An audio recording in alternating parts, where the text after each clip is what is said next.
Let's bring in David Nicholas, take a look at the market and these bank earnings. David joins me right now. What do these bank earnings tell you about the economy and the market outlook? Yeah, I mean, Goldman Sachs has posted, this is a big loss for Goldman. I mean, this is huge. I mean, investment banking activity is down.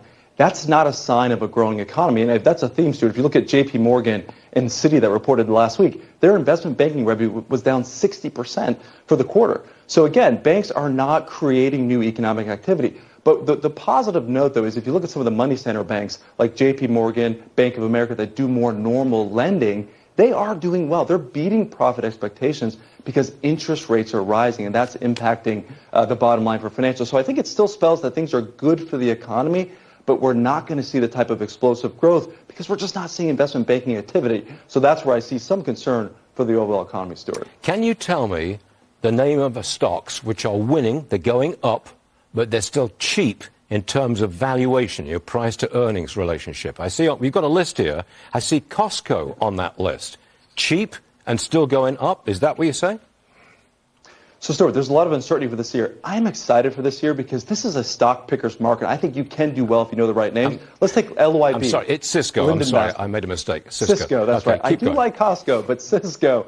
Well, we'll start with Cisco then. Look, this is a technology name, but what I like about it, Stuart, is trading at 13 times forward earning. They have almost a monopoly in the networking side, and they just raised their earnings per share guidance for 2023. In a year where companies are lowering guidance or not giving guidance, they're raising guidance. Also, let's take LYB, Lyndon Bassel. You guys were just talking about China opening up. This is a materials and chemical companies. Their product is almost in every product that we use. They're paying a 5% dividend. You're going to love this. Trading at 11 times forward, so well below the market. Since we're talking financials, I'll give you one more from a different sector.